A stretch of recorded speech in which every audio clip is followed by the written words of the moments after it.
Joe Massey here with Castle & Cook Mortgage, here with my good friend and business partner, Lon Welsh from Your Castle Real Estate, Ironton Capital.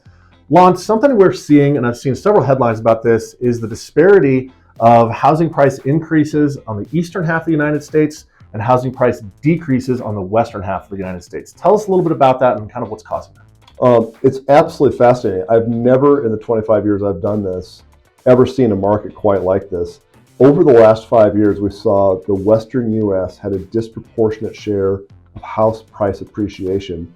Phoenix, some of the Texas markets, all the markets in California, all the markets in Colorado, Idaho, Seattle, Washington, extremely high rates of appreciation, while the Midwest and the East Coast saw they were good rates of appreciation, but closer to historical norms, not nearly as overheated.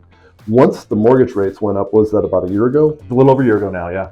What we've seen is that consumers on the West Coast have hit the brakes because affordability has really been compromised with the rapid increase in prices that was being subsidized by low rates. Now the low rates are gone, consumers are not nearly as excited. Yep. Meanwhile, on the Midwest and the East Coast, because the prices didn't skyrocket nearly as much, there's still affordability. So the prices are still going up at a modest level. So it's very strange. On the western half of the U.S., prices are going down, and the Midwest and the East Coast prices are still going up a little bit.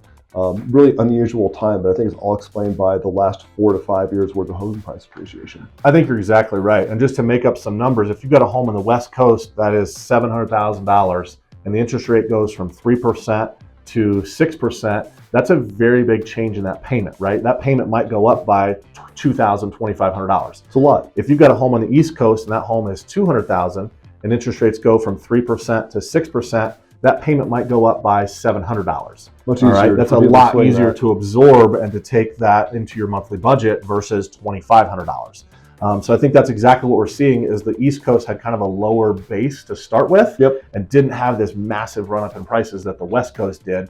And interest rates we're seeing are disproportionately impacting people at higher price ranges because Absolutely. It makes it much more difficult to afford. Yep, I think that's it. If you guys have questions, comments, call, text, email, put a comment in the box down below. We'd love to chat with you anytime. Thanks so much for joining us. Thank you.